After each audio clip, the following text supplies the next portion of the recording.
bendita e santa palavra do nosso Senhor possa, de maneira muito especial, inundar os nossos corações. Que a doce e gloriosa presença do Seu Espírito possa nos guiar nesta noite. Vamos abrir as nossas Bíblias aqui no livro de Apocalipse, no capítulo 21. Nós estamos estudando sobre a Nova Jerusalém, esta cidade nupcial, aprendendo alguns princípios para a nossa edificação. O encargo que o Senhor tem colocado no meu coração é mostrar o assunto, ou enfatizar o assunto da preparação da noiva. Porque este assunto é muito mais importante do que ficarmos nos detendo em alguns pontos onde encontramos tantos pensamentos diferentes. Como mencionei em um dos estudos passados, se o Senhor Jesus vem antes, durante ou depois da grande tribulação, isso não é um enfoque, né? Se para alguns é que ele vem antes, se para outros ele vem durante, ou se ele vai vir depois, o ponto alto, irmãos, é que ele vai vir. Então, o tempo ou quando, você não deve colocar como ponto principal, mas subsidiário, porque ele mandou que nós atentássemos para os dias de Noé. Quanto ao dia e a hora, isso você não sabe, nem eu sei, e nem ele vai nos dizer, mas é apenas um dia. Agora, o que é mais importante são os dias, porque esses dias vai definir para mim e para você o verdadeiro valor desse dia e o peso desse dia na nossa vida. Se o período que nós vamos passar na eternidade, ou nessa primeira fase, que chamamos de primeira fase da eternidade, alguns chamam de milênio, era do reino, se é um período que vai compreender 1000 anos, ou se não vai compreender 1000 anos, também não é importante. Mas é importante, ou o ponto mais importante, é se nós estaremos com Ele. Então, queridos irmãos e irmãs, eu desejo chamar a atenção de vocês, não é para esses pontos divergentes, é para aqueles pontos onde todos nós não temos como ter dois pensamentos. Se você ler o capítulo 10 do livro de Apocalipse, você vai ver que o Senhor revelou algumas coisas para João e disse assim: não escreva, porque existem muitas coisas dentro desta esfera apocalíptica que o Senhor não deseja que nós venhamos tocar de maneira doutrinária e nem tão pouco prática. E por que o Senhor não quis assim? Porque Ele, na sua infinita sabedoria, no seu glorioso conselho, na sua perfeita vontade, Ele sabe muito bem que essas coisas, em nossa vida e em nosso viver, elas não são aquelas que vão definir o caráter da nossa vocação, nosso chamamento, a nossa visão celestial.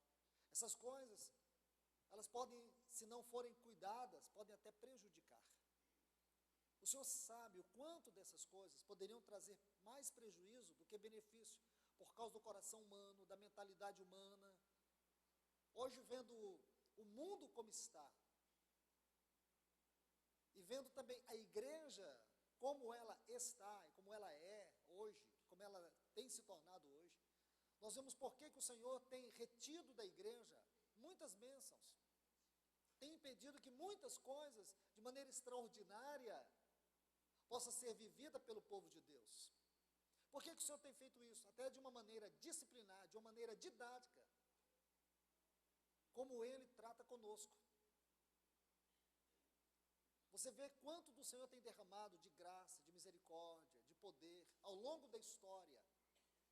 Se você estuda os avivamentos, tantos acontecimentos gloriosos, e depois o que isto veio se tornar em gerações futuras. O Senhor sabe, irmãos, melhor do que eu e você, como conduzir sua igreja. Não somos nós que damos as diretrizes do Senhor. Nós temos o dever, com a ajuda do Espírito Santo, de discernir o mover do Senhor, de discernir a sua direção. Então, queridos irmãos e irmãs, vamos ser cuidadosos. Eu tenho, pela graça do Senhor, encorajado os irmãos à leitura desse livro. Mas evite esses pontos nevrálgicos, onde você não vai encontrar concordância, onde um pensa de um jeito, pensa do outro. Por que pensam assim? Porque o Senhor mesmo não quis que isso ficasse claro, porque isso diz respeito a Ele, em primeiro lugar, e somente a Ele, em segundo lugar, e para a sua glória, em terceiro lugar. Então não compete a mim mexer, Ele sabe o porquê, não eu. Entende, irmãos? E nem você. Porque isso muitas vezes provoca mais desunião do que comunhão. Que o Senhor nos guarde dessas especulações. Vamos no assunto que trata acerca do caráter da Nova Jerusalém. Estudar Nova Jerusalém aqui no livro de Apocalipse é como estudar o tabernáculo no livro de Êxodo. E se você puder meditar bem, se você puder compreender bem, tanto o tabernáculo como a Nova Jerusalém tem um caráter tipológico. E todas as respostas que nós precisarmos para compreender o seu caráter tipológico, a sua aplicação prática, nós encontraremos na palavra de Deus. Então nós não temos como divergir.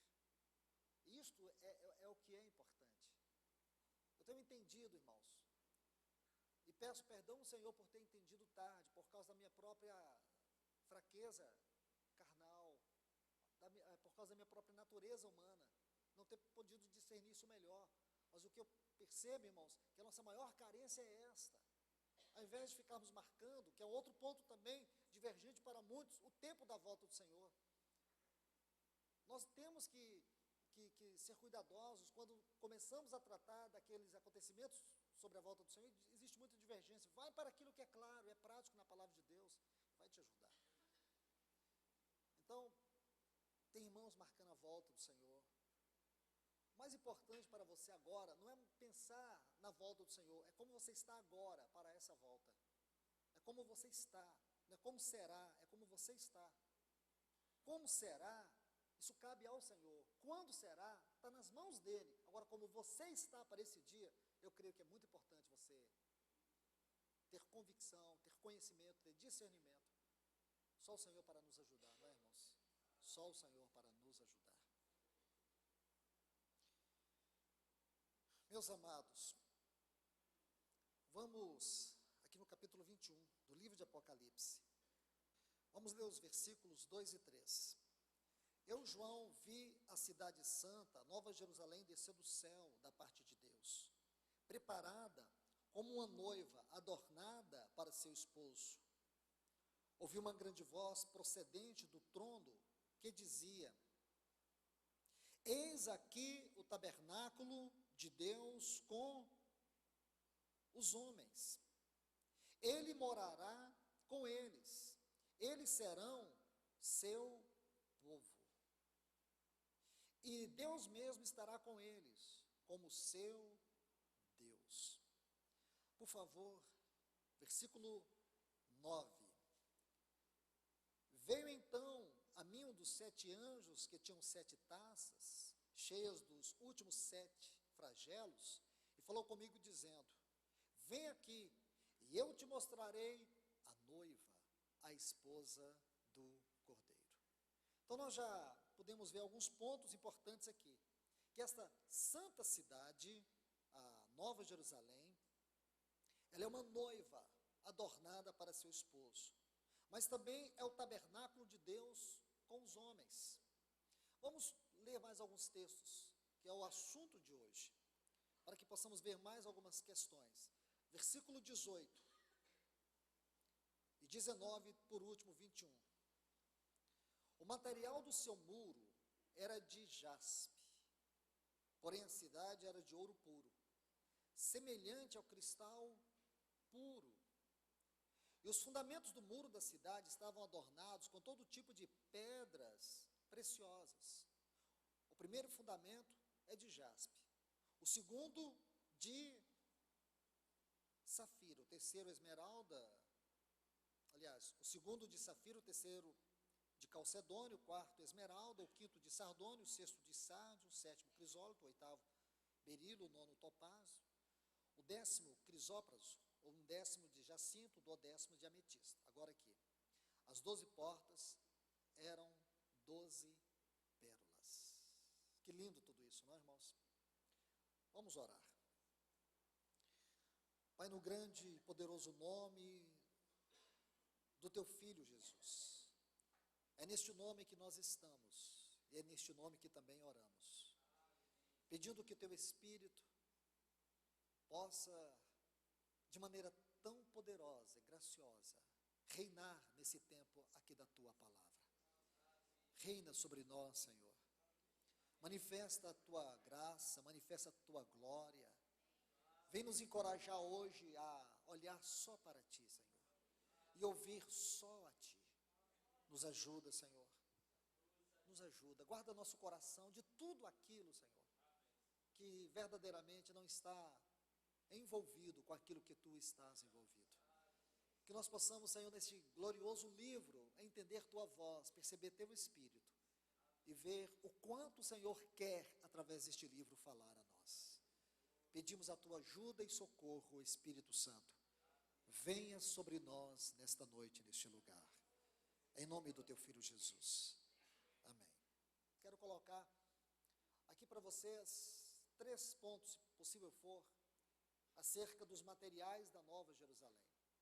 Então nós já vimos alguns textos aqui. E antes que você possa, juntamente comigo, tocar nesses textos, e que eles possam se abrir com a ajuda do Espírito Santo diante de nós, eu quero colocar pelo menos alguns pontos que eu considero vitais para que entendamos este livro. Nos estudos passados pude mostrar-lhes alguns, mas ainda desejo mostrar pelo menos mais 2 hoje. À medida que o Senhor for concedendo a oportunidade, nós vamos aprendendo outros pontos, como tocar este livro. E também como permitir que este livro, pelo Espírito de Deus, fale a nós, nos toque. Quando você lê Mateus capítulo 13, se você puder abrir, os versículos 10 a 13, quero muito que você considere esses textos. Aqui tem um princípio, e isto é importante para todos nós. Aqui tem um princípio, quando os discípulos perguntaram para o Senhor assim: por que que o Senhor lhes falava por parábolas? Está vendo a última parte do versículo 10? Aí o Senhor diz: porque a vós é dado conhecer os mistérios do reino. Então o que que quer dizer o Senhor com as parábolas? Dentro das parábolas existe o quê? A revelação dos mistérios do reino. Estão entendendo, irmãos? Então, aquelas pessoas que ouviam o Senhor, eles não entendiam. O Senhor lhes falava por parábolas. Parábolas são figuras de linguagens. Então, o Senhor falava de maneira que aquelas pessoas ímpias não conseguiam entender. E os discípulos perguntaram: Senhor, por que o Senhor, olhe bem, aqui no versículo 10, por que o Senhor lhes, porque o Senhor está falando a eles por parábolas? E o Senhor respondeu e disse: a vós, não é a eles. Então, aqui fica claro, a vós é dado conhecer os mistérios do reino. Isso significa que a eles não é dado conhecer o mistério do reino. Aí o versículo 12, porque aquele que tem, e quem é o que tem aqui? Olha a palavra vós. E eles não têm. Aqueles que têm, dar-se-lhe-á. Neste caso aqui, de maneira restrita, o que significa essa frase? Dar-se-lhe-á. Muito claro. Dar-se-lhe-á a compreensão dos mistérios do reino.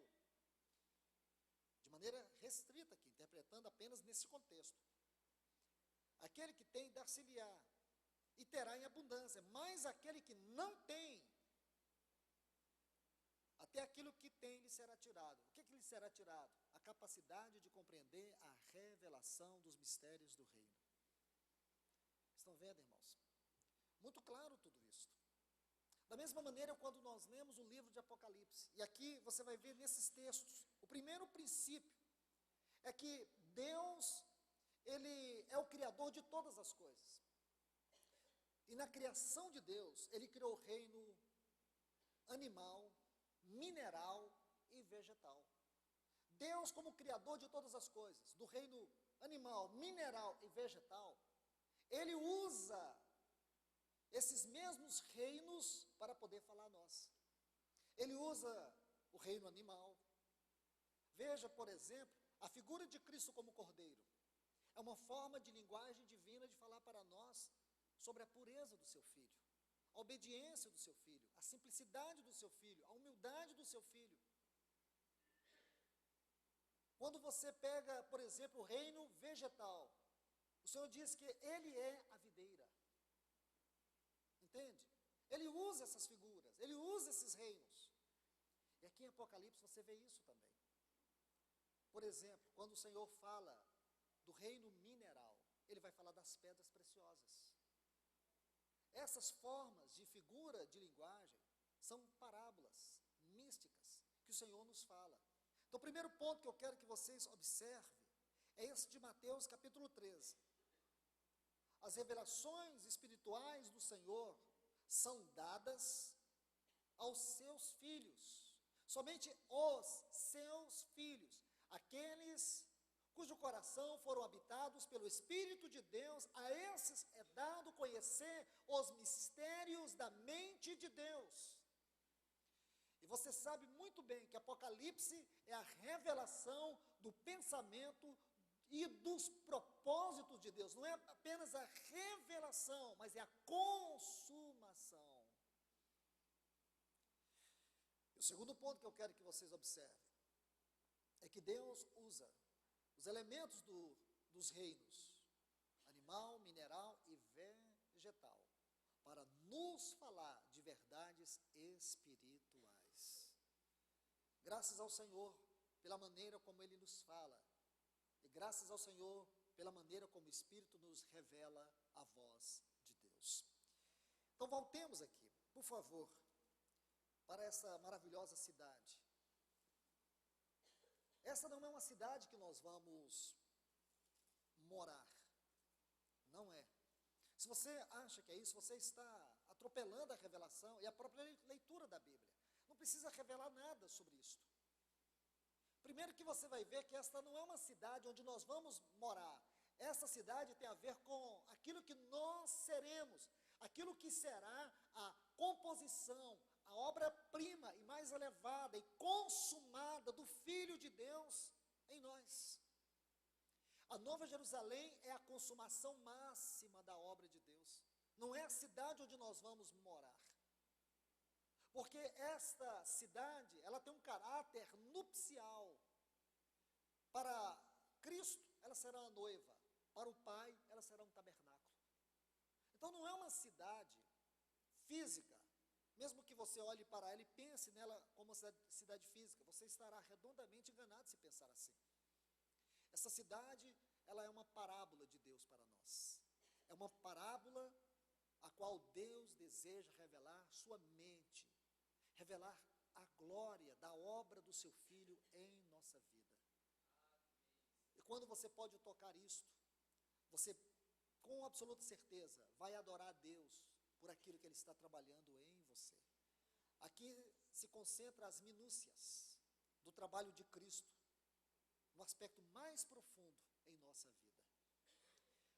Por favor, olha o versículo 18. Nós temos aqui os elementos constituintes da Nova Jerusalém. Então vamos para o versículo 18. Voltemos aí, Apocalipse, capítulo 21, versículo 18. Vamos começar por aqui.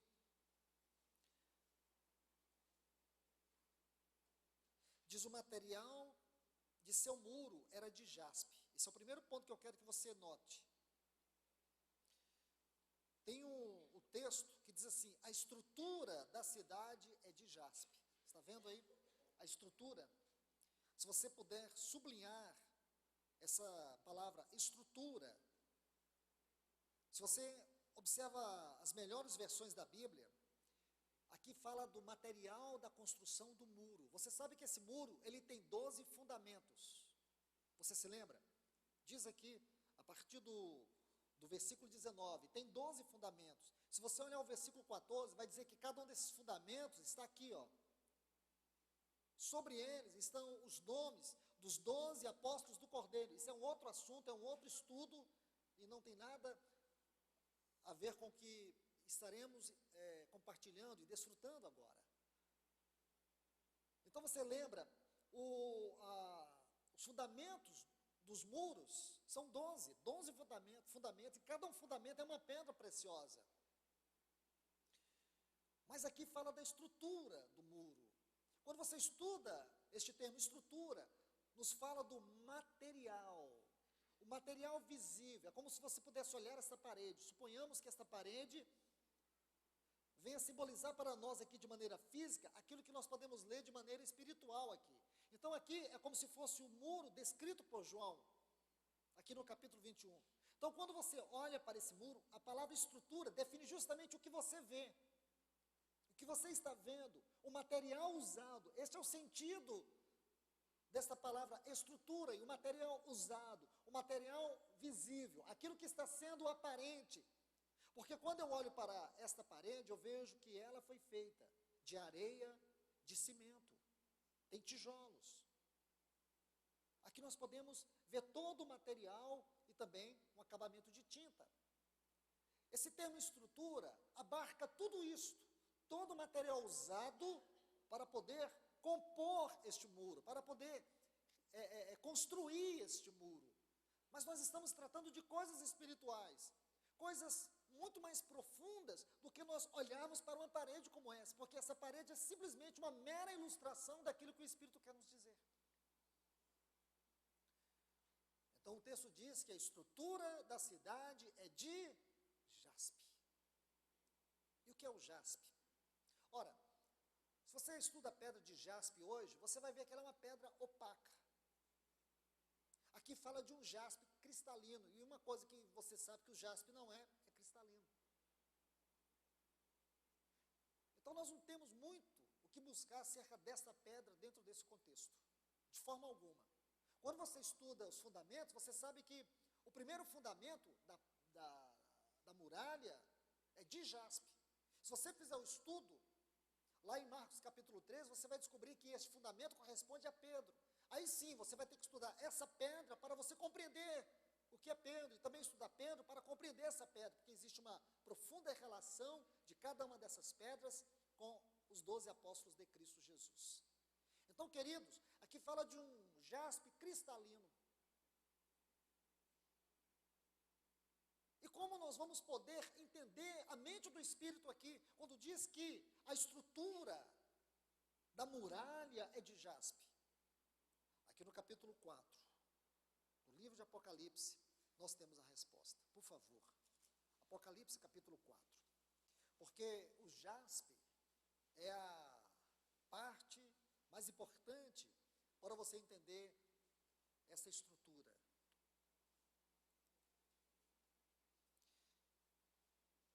Vamos ler a partir do versículo 1. Depois disso, vi uma porta aberta no céu. Lembra quando o Senhor fala para a igreja de Filadélfia? O Senhor diz assim: eis que tenho posto diante de ti uma porta aberta. O que significa uma porta aberta? Bom, pode significar muitas coisas, mas vamos pensar em termos espirituais. Porta aberta significa revelação. Então vamos à revelação. Aí diz assim: e a primeira voz que ouvi, como de trombeta, que falava comigo e dizia: sobe aqui e te mostrarei. Está vendo como você vai entender porta aberta nesse texto? Aí você vai vir nessa palavra mostrarei. Então o que significa porta aberta? Revelação. Te mostrarei as coisas que devem suceder depois destas. Imediatamente estive em espírito, e eis que um trono estava colocado no céu, e um sentado no trono. Aquele que estava sentado era semelhante no aspecto. Quero que você pegue essa palavra, aspecto, porque aqui fala de aparição divina. Seria a tradução do termo, segundo o original, uma aparição divina. E quando você estuda esta palavra com muita precisão, significa aparição divina concedida a alguém. Veja que palavra muito importante tem aqui. Então, quando João descreve no aspecto, ele está dizendo assim, olhe bem, por favor, quando ele diz, aquele que estava no trono tinha um aspecto divino. Veja isto, da pedra de jaspe. Então, meus irmãos, irmãs, o que significa o jaspe? Jaspe significa a expressão do Senhor. Jaspe significa a aparência transmissível do Senhor. Irmãos, vamos parar aqui. Vamos lá para o livro de Gênesis. Você se lembra no versículo 26 do capítulo 1, quando Deus diz assim, façamos, plural, o homem conforme a nossa imagem, conforme a nossa semelhança. Versículo 27, criou, pois, Deus o homem à sua imagem. A imagem de Deus o criou. Então veja aqui, irmãos, irmãs, o homem, aquele homem, Adão, foi criado à imagem de Deus. Mas a imagem de quem? Veja aqui, o versículo 26, façamos, plural. Versículo 27, criou, pois, Deus o homem à sua, singular. A imagem de Deus. Como nós podemos definir a imagem de Deus? Segundo aos Coríntios 4:4, diz que a imagem de Deus é Cristo. Colossenses capítulo 1, versículo 15, diz que Ele é a imagem do Deus invisível, o primogênito, porque fala do Filho de toda a criação. Então, o nosso Senhor Jesus, Ele é a imagem de Deus. E o homem foi criado conforme esta imagem do Filho. Mas em Gênesis capítulo 3, nós sabemos que o homem caiu. E a glória daquela imagem, o Salmo de número 8, versículo 4 diz, quem é o homem para que dele te lembres? O filho do homem para que o estimes. Cercastes, estou usando os termos mais próximos do original, revestistes, ou no singular, de glória e de honra, porque lá está assim, de glória e honra o coroastes. O sentido dessa palavra é revestir. Então aquele primeiro homem que Deus criou, Deus o criou e o revestiu de tal glória. Aquele primeiro casal tinha tal glória. Quando eles pecaram, que eles perderam esta glória, que era uma glória que lhes foram transmitida por meio dessa gloriosa criação de Deus. Quando eles pecaram, eles perderam essa glória. De forma que quando eles perderam, sentiram vergonha até mesmo do outro. Então o homem pecou. E Paulo diz, e todos pecaram e foram destituídos da glória de Deus. O homem ficou assim, nesse estado deplorável, de degradação e de vergonha. Mas graças a Deus, Deus nos deu Cristo. Este glorioso Filho nos foi dado. E a primeira coisa, o primeiro degrau da sua obra para nos redimir completamente foi perdoar os nossos pecados. Mas não é a obra final, é a obra inicial, porque a obra final será a nossa glorificação. E quando nós entrarmos nesse estado de glorificação, você sabe o que vai acontecer? Justamente isso, a expressão transmissível de Deus será vista no nosso viver, no nosso ser. Permita-me lhe mostrar um texto. Romanos capítulo 8, versículo 29. Leia esse texto, por favor. Começa com uma cláusula conclusiva, porquanto os que de antemão conheceu, veja isto, também os predestinou. Predestinou para quê? Predestinou para serem conformes à imagem do seu Filho, a fim de que ele seja o primogênito entre muitos irmãos. Irmãos, nós fomos predestinados para sermos conformados à imagem do seu Filho. Agora, por favor, versículo 30. Aos que predestinou, a esses chamou. E aos que chamou, por meio do Evangelho, na obra da salvação, a esses justificou. E aos que justificou, qual é o último passo? A esses glorificou. A glorificação será o ponto mais alto da nossa salvação. Glória. Nunca teremos a glória que Ele tem. Nunca seremos em essência como Ele é. Mas uma coisa seremos, ou teremos, a expressão transmissível do seu ser em nós.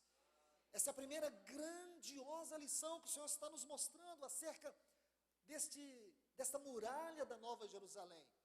Esse aspecto do jaspe nos fala justamente disso, a expressão transmissível do ser de Deus.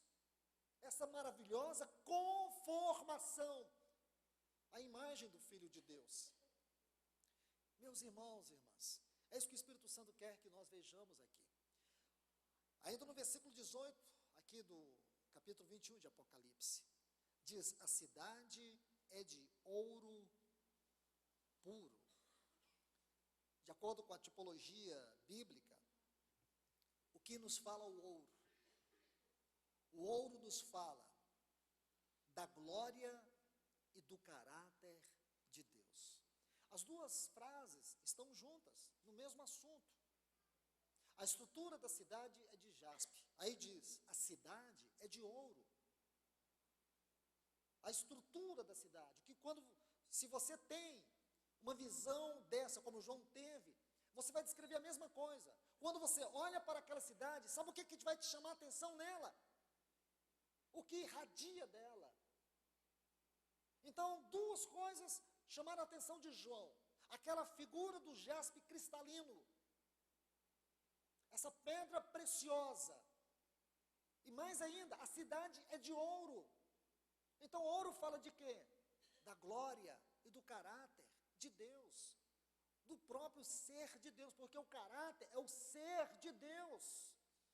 Irmãos, que frases preciosas, gloriosas, profundas, o Espírito Santo colocou aqui para a nossa compreensão, para a nossa edificação, para o nosso deleite, para a nossa alegria, de pensar nessa tão grande salvação que nós temos em Cristo Jesus. Veja isso, a cidade é de ouro. O que isso diz respeito a você? Que a obra final dessa conformação tem a ver com o ser de Deus, tem a ver com a substância do ser de Deus impresso no nosso caráter, na nossa natureza, na nossa vida, no nosso viver. Nós nunca seremos divinos como eles, mas teremos a expressão deles irradiando para o nosso ser. E nossa vida irá refletir essa irradiação do ser de Deus. Isso é maravilhoso demais, irmãos. Veja isto, veja cada um desses detalhes. Aí depois, no versículo 21, que nós temos as 12 portas de pérolas. O que a pérola nos fala de quê? Da vida em ressurreição pelo trabalho da cruz. O que é uma pérola? É uma ostra que foi ferida. É uma ostra cicatrizada. Aqui nós temos uma figura do trabalho da cruz. Então você sabe que a pérola, ela surge lá no interior de uma ostra. Quando qualquer elemento estranho à ostra penetra dentro dela. E quando esse elemento penetra, ela é muito sensível. Então aquilo provoca irritações, a própria natureza da ostra. E aí a ostra libera uma substância chamada nácar. Essa substância vai envolvendo aquele elemento estranho no processo que dura anos, meses, anos. E aquele trabalho glorioso da natureza vai realizando algo tão glorioso do ponto de vista espiritual. Aquela ostra que foi ferida, que foi machucada, ela vai liberando essa substância, que vai envolvendo aquele elemento estranho, vai produzindo uma linda pérola. Veja o que o Espírito Santo foi buscar para nos ensinar. Porque as portas falam da entrada, do caminho para essa cidade. Não tem outra entrada, só tem essas 12 portas de pérola. Só existe um caminho para você viver a realidade daquilo que está descrito quanto à Nova Jerusalém, o caminho da cruz. O caminho da cruz não é um caminho agradável, irmãos, porque ele é um caminho que ele vai em completa colisão com a nossa própria natureza. Esse caminho é um caminho de dor, é um caminho de sofrimento, de angústia, de tribulação. E Deus sabe como trabalhar a cruz em cada um de nós. Nós temos que aprender a glorificar a Deus pelas mãos furadas que estão tratando conosco. Quem gosta de sofrimento? Nós, por natureza, temos repulsa a todo tipo de sofrimento. Nós jamais vamos escolher o caminho do sofrimento. Pelo contrário, nós sempre lutamos e nos esforçamos para que venhamos nos desviar do sofrimento, das lutas, das tribulações. E por que elas perduram? Por que elas persistem? Porque elas são cíclicas na nossa vida. Porque muitas vezes gememos, angustiamos, nos sentimos tão limitados, frustrados, angustiados, esmagados pelas lutas, pelo sofrimento. Ninguém está feliz consigo mesmo até entender a cruz. Mas quando você compreende a cruz, a única coisa que você pode se tornar é um adorador e não um murmurador. Porque é a compreensão da cruz que nos leva à adoração. Quando nós não compreendemos a cruz, nós somos tentados a murmurar. Então, amados, essa é a grande lição que o Senhor quer nos dar aqui. O Senhor quer nos mostrar o doloroso caminho da cruz, como a única porta para a entrada, para esta realidade daquilo que será a nossa vida, prefigurada nesta linguagem apocalíptica da Nova Jerusalém. Irmãos e irmãs, vejam isto. A Bíblia, ela vai nos mostrar de Gênesis a Apocalipse o caminho da cruz. Porque a cruz é um princípio eterno em Deus. Antes que houvesse aquela cruz do Gólgota, já havia uma cruz no coração de Deus. O método de Deus em ganhar alguém para si sempre foi pelo princípio da cruz. Deus nunca alcançou o homem para si mesmo, que não passasse ele pelo caminho da cruz.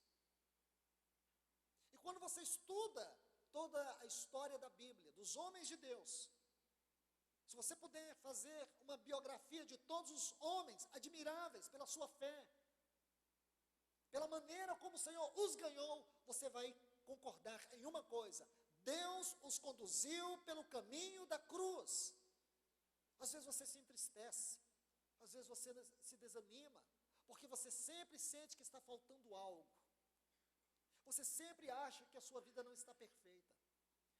Você sempre está procurando melhorar sua vida. E às vezes tomamos decisões erradas, porque queremos atalhar para não caminharmos no caminho da cruz.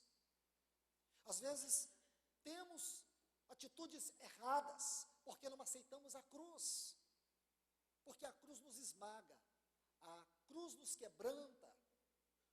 Irmãos, veja aqui Gálatas, capítulo 6, versículo 17. Vamos ver isso de maneira bíblica.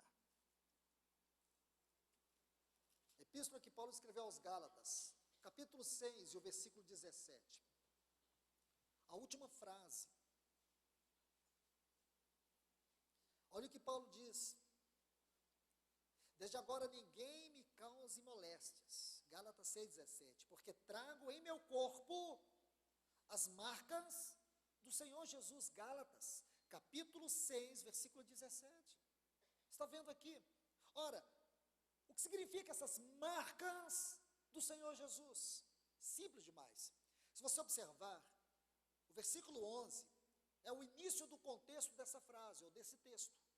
O versículo 11 é o início do contexto deste texto. Se você olhar o versículo 12, todos os que querem ser vistos na carne, esses vos obriga a vos circuncidarem somente para não serem perseguidos por causa da cruz de Cristo. Então, mais um ponto importante. Versículo 14. Jamais aconteça de me gloriar a não ser na cruz do Senhor Jesus. Versículo 16. E todos os que andarem conforme esta regra. Meus irmãos e irmãs, se vocês puderem observar todos estes versículos, do 11 até o 17, e vocês tomarem esses 3 pontos que eu citei para vocês, no versículo 12, cruz de Cristo, o versículo 14, cruz do nosso Senhor Jesus Cristo, e versículo 16, andarem conforme esta regra, vocês vão entender o que significa as marcas do Senhor Jesus. Paulo está falando do mesmo assunto, porque as marcas do Senhor Jesus aqui são as marcas do caminho da cruz. Antes dele ir até aquela cruz e morrer por mim e por você, ele caminhou o caminho da cruz. Ele renunciou a si mesmo, ele negou a si mesmo. Primeiro ele aceitou o caminho da cruz, para depois morrer na cruz. Então agora, veja o que ele disse: se alguém quer me seguir, tome a sua cruz e siga-me. Porque a cruz é um caminho. A cruz é um caminho em nossa vida. Quando você estuda a vida de Paulo, você vai ver o que é a vida de cruz. Como ele teve que aceitar a vontade do Senhor. Como ele teve que viver segundo essa vontade. O preço que ele pagou. Quantos sofrimentos. Quantas lutas. A ponto dele dizer, na segunda epístola aos Coríntios, chegou um momento que as aflições eram tão grandes, que ele chegou a ponto de desistir da sua própria vida. Mas irmãos, isto é a cruz, isto é o caminho da cruz. Nós podemos sofrer por causa dos nossos pecados, podemos? Podemos sim. Mas quando o Senhor nos leva a sofrer por causa dos nossos pecados, Ele quer nos levar ao arrependimento. Também podemos sofrer por causa do nosso ego. Este ego que não converte, este ego incorrigível. E quando sofremos por causa do nosso ego, o Senhor quer nos levar ao quebrantamento. Porém ainda, podemos sofrer por causa do Senhor. E quando sofremos por causa do Senhor, Ele quer nos levar ao crescimento, à maturidade. Então o sofrimento é algo inerente à vida cristã. Ou seja, por causa dos nossos pecados, ou seja, por causa da nossa carne, do nosso ego, ou também por causa de Cristo. Mas uma coisa é certa, nós precisamos mais do que isso, do que entender a doutrina do sofrimento. Nós temos que ver o quanto da cruz está no nosso sofrimento, o quanto é a nossa própria carne, o quanto é a consequência do nosso ego, o quanto é a consequência dos nossos pecados, e o quanto é o caminho da cruz na nossa vida. Porque se você não vê isto, você não entende o trabalhar do Senhor. Você não se torna rendido, quebrantado, ao contrário, vai se tornar amargurado. Meus irmãos e irmãs, observe o que Paulo diz: eu trago no meu corpo as marcas do Senhor. Então, o que são essas pérolas? Essas pérolas aqui são as portas da cidade, é uma parábola, aonde o Senhor está falando para nós sobre o trabalho da cruz em nossa vida, o profundo trabalho da cruz.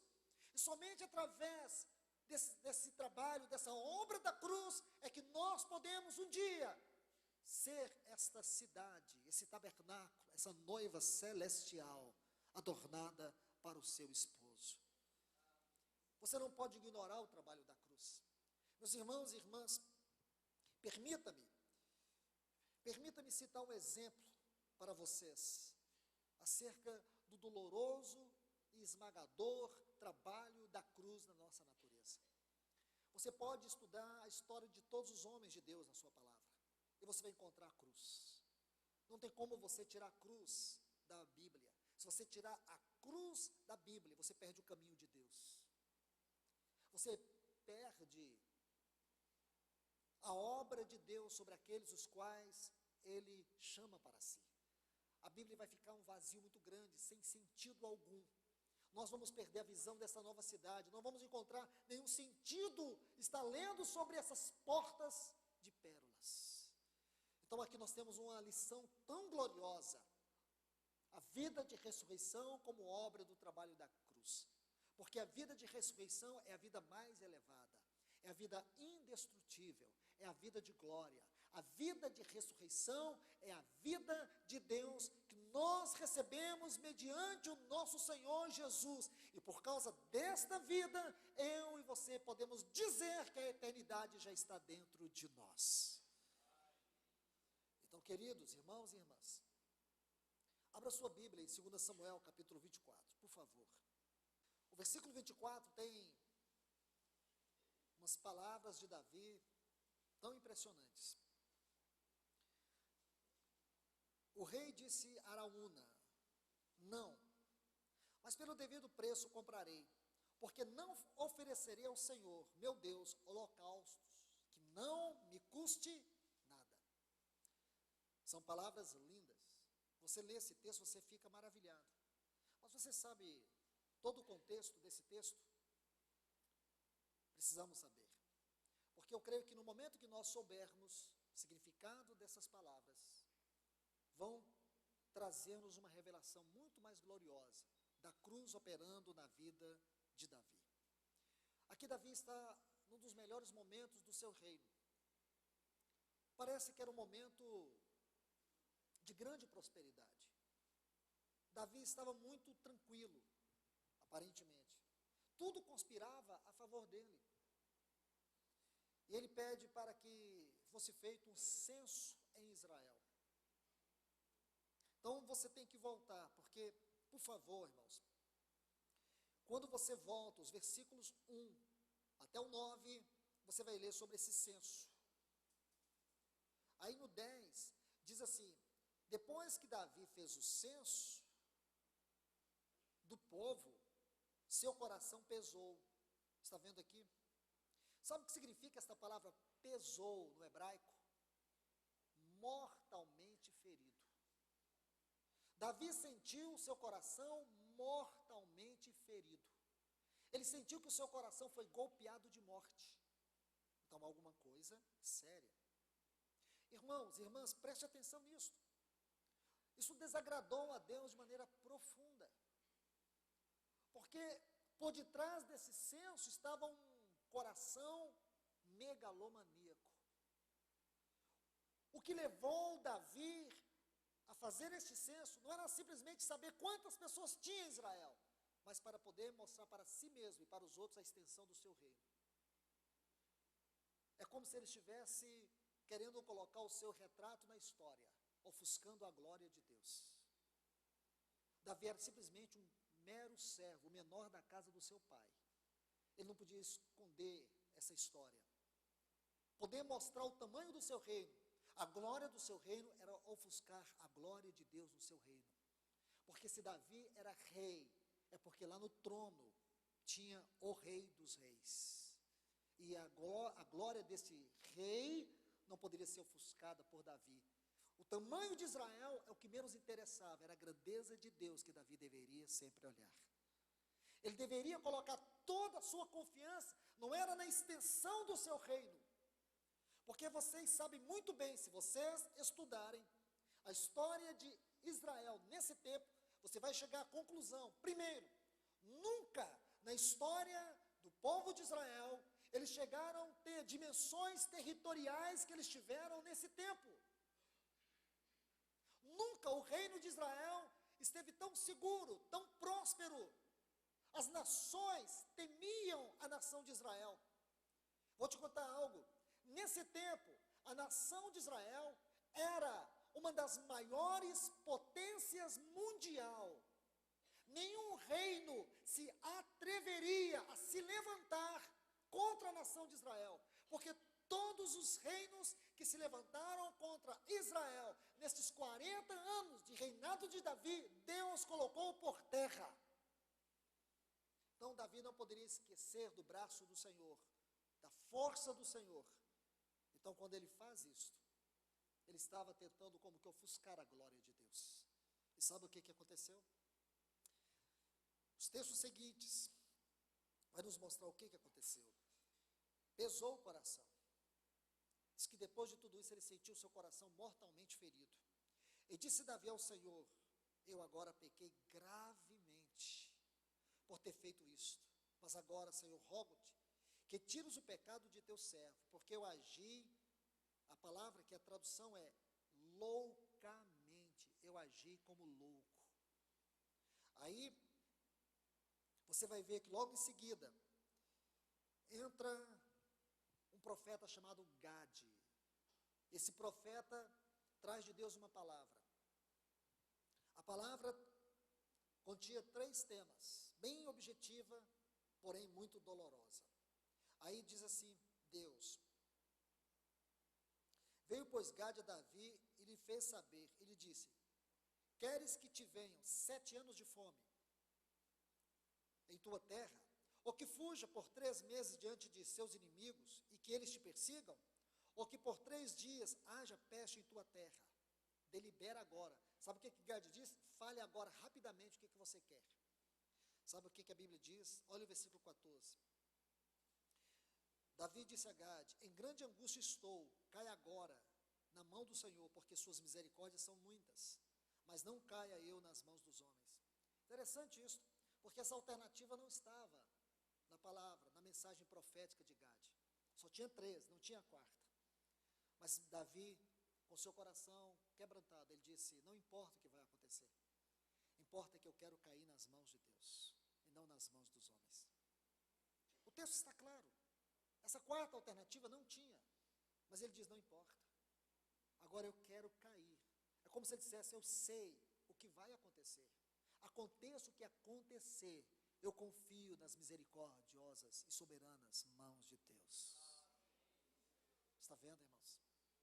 E você sabe que a Bíblia diz, no versículo 15, que um anjo foi enviado com o juízo de Deus sobre Israel, de Dan a Berseba, de um extremo a outro. 70.000 homens morreram. Irmãos, irmãs, imagine a angústia de Davi, imagine a dor do seu coração. Ele diz no versículo 17: eu pequei, eu que cometi pecado, mas essas ovelhas, que culpa tem disso? Rogo-te que tua mão se volte contra mim, contra a minha família. Isso seria menos danoso, menos penoso para ele. Para ele, sabe o que foi dolorido? Pensar na dor de 70.000 famílias, ou talvez menos, talvez de uma família deve ter sido todos mortos.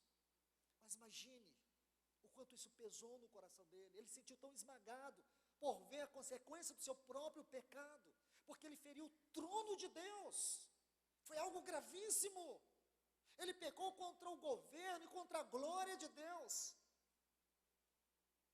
Isso é muito grave do ponto de vista espiritual. Agora Davi está esmagado.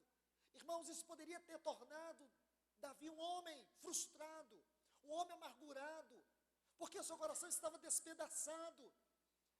Mas passou-se um tempo, Gade volta a Davi e diz para Davi: Davi, vá até a eira de Araúna e oferece ali um holocausto ao Senhor. E Davi vai. E quando Davi chega em Araúna, quando viu Davi, a Bíblia diz que ele ficou tão impressionado, tão feliz. E quando Davi falou para ele do sacrifício, ele disse: meu rei, toma os animais que você quiser, toma toda essa eira, é tua, faz o sacrifício que quiseres fazer. Davi disse essas palavras: não oferecei holocausto ao Senhor que não me custe nada, porque ele sabia que andar com Deus tinha um preço muito alto. O caminho da cruz tem um preço muito alto, irmãos. Estão vendo? Agora ele viu que esse era o caminho, era esta jornada que ele tinha que trilhar, e não a jornada da arrogância, da pretensiosidade. Ele tinha que andar com Deus o caminho da cruz. Ele sabia que no caminho da cruz ele tinha que pagar um alto preço. Isto é precioso, irmãos. Isso tem que falar ao nosso coração. Há um detalhe que o Espírito Santo fez questão de colocar aqui para mim e para você. Olha aqui, irmãos, irmãs, observe aqui quando o Espírito Santo, pela boca de Gade, diz para ele, no versículo 18, Gade veio a Davi naquele dia e disse-lhe: levanta um altar ao Senhor na eira de Araúna. Agora, pensa, Por que o Espírito Santo mandou ele ir até Araúna? Porque aqui estava uma mensagem para Davi. Quando você estuda este nome aqui no hebraico, sabe o que significa? Farei você brilhar. Grito de alegria. Está vendo, irmãos? Essas duas definições aqui não tem a ver com as portas da Nova Jerusalém. Farei você brilhar. Grito de alegria. Porque a Bíblia diz que quando Davi fez o holocausto, a praga parou em Israel. Eu quero simplesmente que você se detenha nesta visão, na visão do caminho da cruz, como o Senhor conduziu Davi mais uma vez, pelo caminho da cruz, para que ele compreendesse de uma vez por todas, que andar com Deus tem um preço muito alto, e que os caminhos de Deus são muito mais elevados do que os nossos caminhos. Porque o caminho de Deus é o caminho da cruz. Existe glória, existe gozo, existe uma alegria indescritível no final deste caminho da cruz. Agora pode ter dor, agora pode ter angústia, mas não desanime, meu irmão, minha irmã. Não desanime, não permita que o inimigo coloque desânimo no seu coração, por você sentir a profundidade do trabalho da cruz em sua vida. Não desanime. Não permita que o inimigo venha provocar isso em você, porque um dia haverá uma glória indescritível. Um dia você vai sentir a irradiação do brilho do caráter de Deus em sua vida, em seu ser. Nessas três descrições, nesses textos, nós podemos ver algo tão glorioso do trabalho de Deus agora em nós e a consumação desse trabalho. Aquilo que Deus está fazendo e a glória final desse trabalho. A consumação final desse trabalho. Essa é a grande preciosidade de estudar a Nova Jerusalém, porque nós podemos ver a glória final do trabalhar de Deus em nossa vida. Que o Senhor nos abençoe mais uma vez nessa noite, irmãos. Que o Senhor derrame a sua palavra como um rio para dentro de nós. Que Ele nos lave, que Ele nos enche, que Ele possa abrir os nossos olhos e nos leve a viver uma vida séria com o Senhor. Porque essas verdades, elas são preciosas demais. Às vezes ficamos a nos perguntar, o que isso vai levar?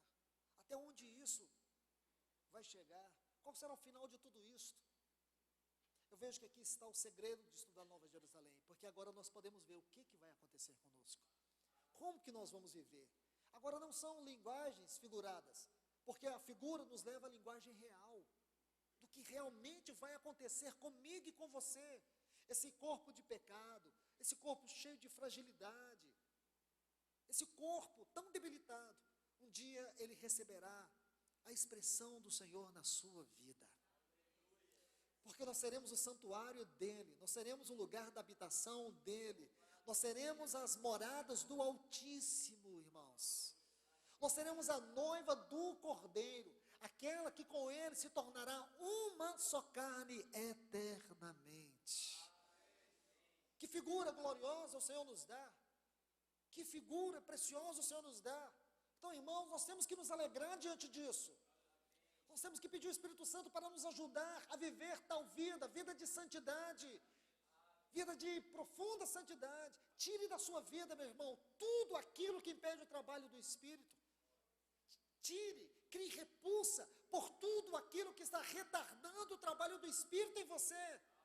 Permita que o Senhor adentre, permita que o Senhor aprofunde, permita que o Senhor te ganhe mais e mais. Que Deus nos abençoe mais uma vez.